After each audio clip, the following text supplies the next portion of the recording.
Hello, and welcome to Beyond the Shears in the 406. This is a space for artists to talk hair, beauty, and the business behind it all. At Beyond the Shears, we go beyond balayage and blowouts. We're digging into the real stories behind salon life, the artistry that drives us, and the hustle it takes to build a beautiful, balanced career in the beauty industry. Whether you're behind the chair, dreaming of opening your own salon, or just obsessed with all things hair and beauty, this podcast is for you. I'm your host, Kitty Youngquist, extension specialist, salon owner, and coach.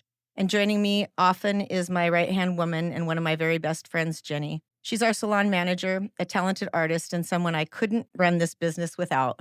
On this first episode, we're kicking off things by sharing our story, how we met, what made us start working together, and the education journey that built our foundation. A little sneak peek at what's coming next is the Alchemy Project, which is our in-house education. So, hi, Jennie. Hello. Would you like to start out by giving people a little bit of your background? I'm Jennie. I am the general manager here at Fabric Salon and Mirror Extension Lounge in the lovely Missoula. I've been a hairdresser for about 16 years. Started my journey at Tony and Guy Hairdressing Academy in Colorado. I had just come out of kind of the recession. I was into fashion design at the time, and that industry sort of kicked the bucket. So I had to invest some time and effort into something else while I waited for the economy to turn around. So I went to hairdressing school. Kind of made sense to me. And chose Tony and Guy just because it was fashion forward. And I really liked their European approach to hairdressing. So I went there, and that sort of launched me into more of an avant-garde kind of fashion industry hair career right out of the gate, which honestly ended up not being that fulfilling for me. So kind of was really just into learning everything I could, and which eventually led me to wanting to be a hair loss and extension specialist. So here we are. 16 years later, 16 right? years later, yeah. So my name's Kitty Youngquist, and I have been a hairstylist for 34 years now. And I have always had a passion for extensions because I have no hair. And one of the reasons I went to beauty school was because I wanted to learn how to deal with my own hair. And so I've always been obsessed with everything long hair. You know, I probably was the only person to go all the way through beauty school without cutting my hair. After I got out of beauty school, when I moved down to Nevada, I got into hair extensions, and I started out with Great Lengths, which is a strand-by-strand method. And I exclusively did Great Lengths for a lot of years until 2021 when we started our new education. And I had contracts down in LA with the movie sets and the television studios. So I got a lot of hands-on stuff that was very high pressure. So it taught me how to work under high pressure and how to make things look very real on screen. You couldn't come across not real. So anyway, a lot of high pressure. I was in California until 2007, and then I moved to Salt Lake City. And I was there until 2010 when I got divorced and moved home. And came here and started working at Fabric Salon. And Jennie and I met in 2022. I was working here. Lisa Gregory is our original owner, and I've been working with Lisa. She opened Fabric in 2013, and I bought it from her in 2023, 10 years later. And Jennie and I had been working here at Fabric. We had a plan to go out. We both live up in the mountains, and we live on the same road, which is really strange. We didn't do it on purpose. It just happened. So we thought it would be kind of cool to just have a little tiny studio where it was just her and we would just have extension clients come to us. But a year and a half or 2 years? It's about a year. A year into your into working with you, yeah. Yes. Lisa came to me and asked me if I would be interested in buying fabric. And it wasn't really what I was envisioning my future to be. I really kind of wanted something small that I could just make good money at and leave and have a lot of time with my husband at home. But I also had been working at the salon for so long that I could not see it not being here. Right. Like I couldn't envision Lisa selling it and having somebody else buy it that hadn't been with all of us girls for this long. So Jennie and I bit the bullet Yeah. Because I had to ask Literally, I had to quite literally. you first, remember? Yeah, I was surfing in Oregon at the time. I got an urgent call from you. Do you have 5 minutes? Well, that 5 minutes turned into a lot more than 5 minutes. Yes, it But does. what had happened when I met Jennie, it was pretty incredible too. So I was working with another assistant named Bree, and having my right-hand person was part of my business plan. Like, I didn't think I could do it without you. And I know I can't do it without you, especially now that we're as far into it as we are. I couldn't have done it without you. So when Bree came to me at why do I say Thanksgiving instead of Easter? On Easter, and started crying and saying she couldn't be my salon manager anymore, or my assistant anymore, the person that she was, because she was pregnant and was going to move back to Salt Lake. And I'd been working with her for quite a while, so I was kind of devastated. And I ended up going up to the casino, which is between here and Arlee. And I just sat in there. I was the only person in there, and I just literally sat in there, and I was just looking at my drink and stirring my At the bar. ice at the bar. Yeah, at the bar. And I was there by myself. There was nobody else in there. And I had met Jennie before about a year ago. We were friends on Facebook, but we didn't know each other that well. And she walked in and ordered a drink and asked me what I was doing, and I just kind of word vomited all over you. Yeah.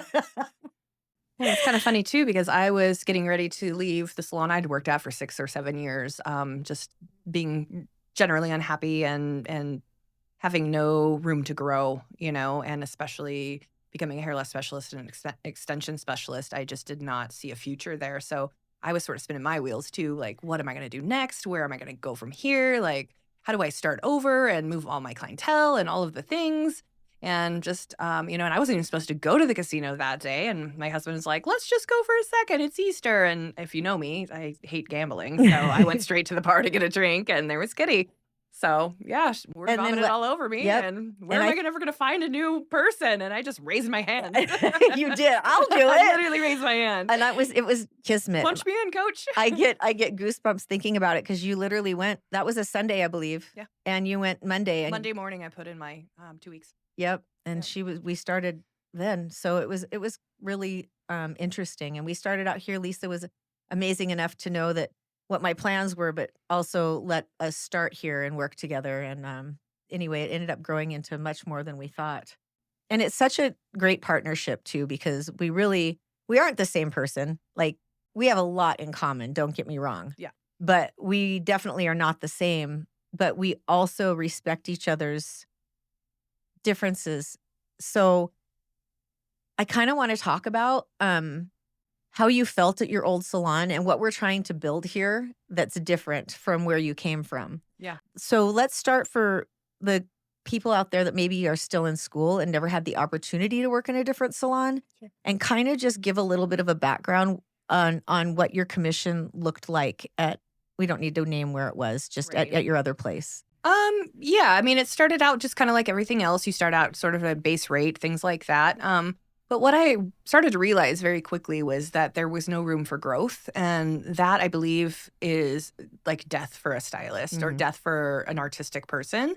And I thought it could change. I thought I could make a difference, make an impact. And what I realized very quickly was that I was just spinning my wheels.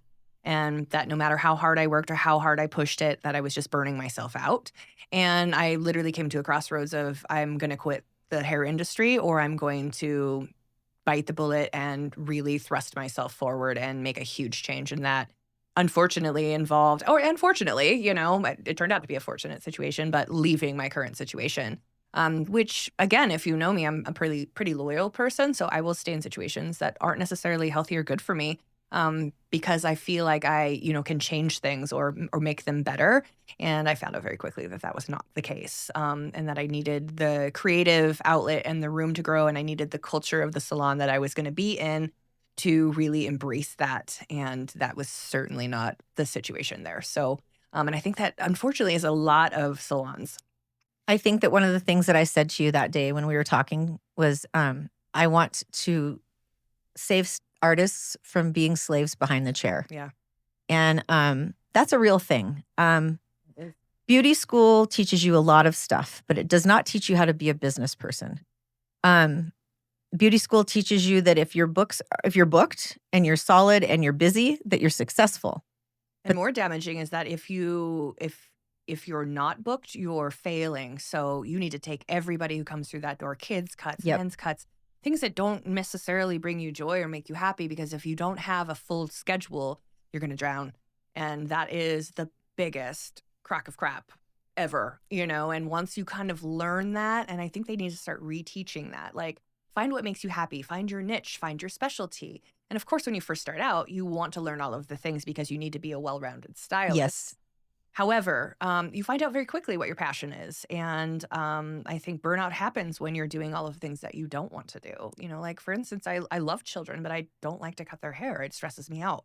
And I did it for so many years. And I would dread it over and over again. And then the client would leave and I'd be like, why do I do this? Why do I do this? Because I'm so afraid of having 30 minutes not booked on my schedule that I put things like that on there. And, you need to clear all that out to make room for what makes you happy. And that's where the real money starts to happen. Right. So can you tell people what made you the most uncomfortable when you started with me? What some of the things that I asked you to do that you were a little uncomfortable with, and why you're glad that you did them now? Right. Well, moving here, we knew that there had to be a shift because we knew we were specializing, and we knew that we had to make room for the things that we need to do to make us who we are as specialists. So that did involve cutting services out. The things that really didn't serve me were easy to cut out. But I went to Tony and Guy, and my bread and butter was cutting. Mhm. I love cutting. It's something that makes me happy. I'm really good at it. Mhm. But it's, are you going to take 3 haircuts, or are you going to take an extension client? And, what does the money look like there, and what does the money look like here? Right. And ultimately, at the end of the day, of course, the money's better in the extension world. But also, that's what makes me happy, is transforming women who are losing their hair or challenged with hair loss or, bad haircuts or whatever it is, why they come to us. That's what makes me happy. That's Right. what lights the fire. The money's great, The money's great, but but like literally seeing in somebody's eyes when they come in and especially women, like for me, postpartum hair loss women, Yeah. like women who've already had really great hair and have lost it, and then you put extensions on them, and to see their face when Yeah. they're done, that's the spin what does it around for and me. the big reveal, like, I live for that, Yep. and there's tears, and you just become one with your client and get to know them and their story, and we spend so much time with them that they just sort of become family. So Yep. So I guess what I'm trying to say is it's not necessarily that your haircut clients aren't as important to you. no. This is where your passion sits, and this is where you want to help people. Because like me, you have your own reasons why you wear hair extensions, and I'll let you go ahead and share those if you want. But we all have reasons why we wear hair extensions, and some of them are different than others. For me, I never knew what it felt like to have hair on my back until I had hair extensions, because my hair just would not grow. Whereas I've got some clients who they've got really fine hair like mine, but it'll grow, like Brittany. Oh my gosh. She has like baby fine hair like mine, but it's long. Mhm. So she can get away with 1 row and still look amazing, Whereas my hair, I'm lucky to maybe get it to my shoulders. But But it is that's scary okay. to have to get rid of, the things that used to bring Oh, you yep. joy. Yep. And it's not that haircuts don't bring me joy still, but I had to clear out that space. And when you told me that I had to stop taking haircuts, I almost died, like, from anxiety. I was like, what? Like, that is my backbone. That is Yep. my lifeline. And I really had to, basically knock the shit. And Right. like, I had to retrain my brain, that old archaic way of thinking of, if you're not booked from 9 to 7 every day, you're gonna fail. And I had to slowly, I kept a few of my precious clients, and I will always cut their hair. Yep. But I had to plunge in. Are you And glad that you did it? I am, and immediately I had to trust the process. And fortunately, I came in at the right time where I could do so. And, just slowly started to weed out the things that had to go, and to make room for the things that were going to thrust me forward in my career. And very quickly, the proof was in the pudding. And very quickly did I realize that trusting that process is ultimately what's leading me to my success. Right. But that's a It's hard jump. scary. It is so scary. So one of the things that I love to do as a coach is everybody has an idea in their head of who they can be, Mhm. right? But nobody really knows how do I go from where I'm at right now to where I see myself? Because you've worked really hard to get where you're at, Yeah. right? You've worked really hard to get to this spot. And in order for you to transform from being the person you are now to being the person that you know you can become, is this version of you has to die. Mm-hmm. Part of you has to die in order for you to grow, because there's no room in your life for the new growth if you still have all the shit you're hanging on Stay to, stagnant. right? Yeah. So that's one of the things that we do here with all of our employees. We do this thing called fact mapping.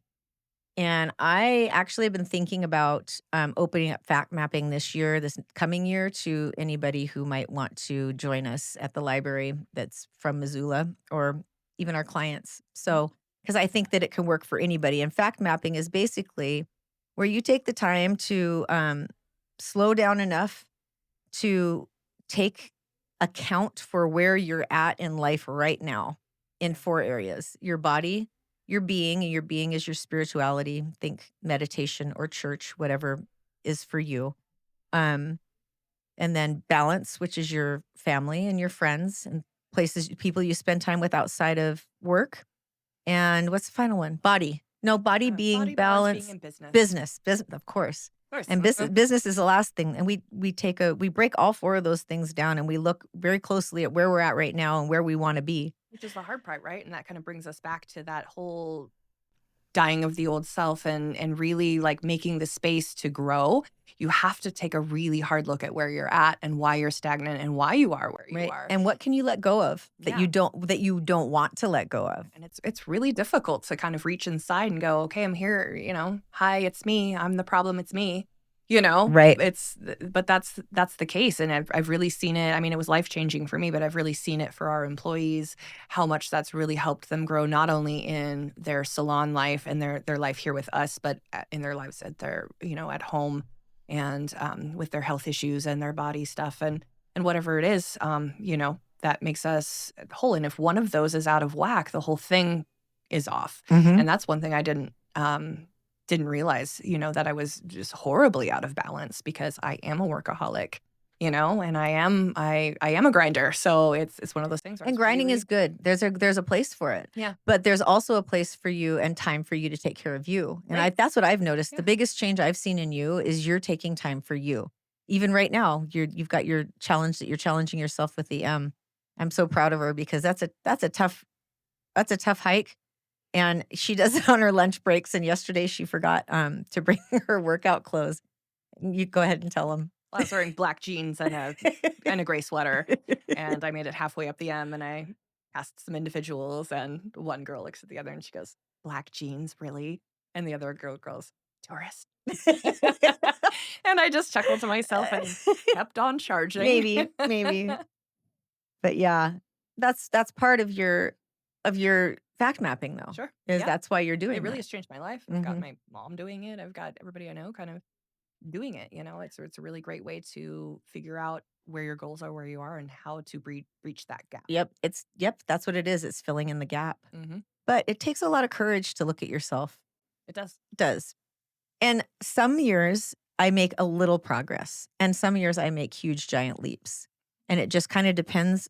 I feel like you get what you put in. You know Sure. what I mean? So if you're not working at it, then nothing changes, because this is all for you.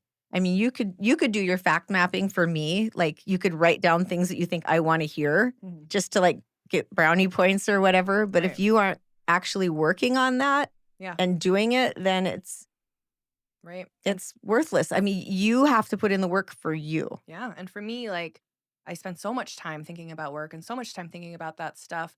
Again, I'm out of balance, but I have a really hard time organizing all of those things into my schedule. So it was a really great tool for me to be able to, say, okay, by the end of the year, I want these goals met. I'm here now. Let's make this roadmap to get there. And then all that stuff just ends up on my schedule. Yep. So like every day, breaking it down, I'm looking at, the long-term goal, and I'm like overwhelmed by it. But if I break that down into what does that look like for 6 months? What does that look like for 3 months? What does that look like for a month? What does that look like for a week? What does that look like for a day? How does that fit into my day? I'm going to have to hike the M on my lunch break in my black jeans, but Yep. you do it and you keep doing it. And by the end of the year, you've reached that goal. Yes. So for me, the organization of it was absolutely key. The breakdown of it. Yeah. Mhm. Yes, and, you also not only, do you have all of the things that you do at work, all of the things that are on your plate here, but you have 2 stepkids and an awesome husband, so you're a very busy lady. Mhm. So if you don't put things on your schedule, They it don't doesn't happen. happen. And another thing that we do that I really like is, quarterly we meet and we go over these goals and we see where we're at. Now, this doesn't mean that if I'm not as far to my goal as I wanna be, I'm not gonna punish myself. But it's a check-in, and it lets me know where I'm at, and it lets me know what work I need to do. Mhm. And a So way for us to hold each other accountable Mhm. and to sort of be each other's cheerleaders, which I Yes. think is huge. And that's another thing that, you've really helped flourish in at least our salon environment, and the culture we're trying to build here is that we're a team. We have individual goals, but we are here to help each other maintain them and be accountable for them. And that bleeds over into everything, especially into the business side, which is our salon. Yes. So it's important. Yes. So we are probably going to be doing quite a few podcasts together because, I'm gonna have some people that we bring in, that I'm gonna interview. I did Polly, Mhm. and, I'm gonna do Anna. What I'm trying to do is just bring people to the public that can help, that have tools that can help you grow, if you reach out for them. Right. Um, we also are going to be taking questions from anybody who's interested in the hair industry, but we can also talk about color and we can talk about things that we do. We can talk about troubled guests. Yeah. Um, And just how to build your own salon culture into your dream environment. We as a whole, salons can be a toxic environment, mhm. a lot of cattiness, a lot of competition, a lot of things like that. And when we rise up and we realize that's not healthy, um, and that things could be done in a different way, things start to change, and I feel like a lot of people feel kind of trapped. They like what they're doing, but they're not necessarily enjoying their environment, which was exactly what I was feeling Mhm. in my old situation. So I am looking forward to being able to talk about that a lot and openly and really kind of share our story and what we're building here and help others build the same thing. I agree, and it doesn't have to be. I'm not saying that what we do is perfect. I No, mean, or they we're have to just follow our map. no, but it'll give you an idea for your own self. I feel like having a positive salon culture is imperative. And the next generation of hairstylists isn't the same as our generation of Right. hairstylists. There's so much Yeah. more that they have to know. It's pretty cutthroat out there. It It's is. scary. We just have those two girls fresh out of beauty school now, or one's in and one's just freshly out. And it's a scary place to be, just starting fresh and, all of those things. But I see that determination and that drive and it's cool. So I'm excited There's to. a lot of different ways that you can be a hair artist, Mhm. and you just have to find your own vibe kind of produces your tribe, I think. For sure. I've never really worried about having empty chairs because I truly, honestly believe that those chairs are going to be filled by the people that are supposed to be there. So it doesn't, Right. I mean, I market for it when we have a few open, but Right. I still believe the people that are meant to come are going to come when they're going to Yeah. come. And the funny thing is the more eclectic that our crew is, the better the vibe is. Yep. We have a lot of different people from a lot of different walks of life, and that makes up our salon, and that's what makes it cool. Yes. So I wanted to just add really quick that if you have any questions that you want us to answer, we do have an email address for our podcast, and it's just podcast@fabricsalon.com. So if anybody has any questions, you can go ahead and email Jenny or I there, and we will try to answer some of those questions on live on the air when we do our next podcast. But this was a good beginning point to kind of tell you guys, where we're at, what we're actually trying to do. I have my sister-in-law, my brother's wife, owns a salon in Billings. I have another friend, Samantha Law, who just opened up her salon. I'm going to try to get really good business people, hairstyle that are in our industry onto this podcast too. Lisa Gregory, who used to own Fabric, she does a really great program called Reset. She just did a class in Kalispell last week, and that is just, I can't even tell you, as a salon owner, I feel like every salon should have her in there because it's a reboot of the very basics. It's like how to do a zero elevation haircut, which you think would be a pretty easy haircut, but It's the hardest one. it's the very hardest one. And she will, by the time you're done with this class, you will have it down to a T. So if anybody's interested in that, you can reach out to, and I can give you the information for that. But basically, we're just kind of introducing ourselves, and I think that's good for our podcast today. So that's a wrap. Keep showing up, keep learning, and keep making the world a more beautiful place, one head at a time. Thanks, y'all.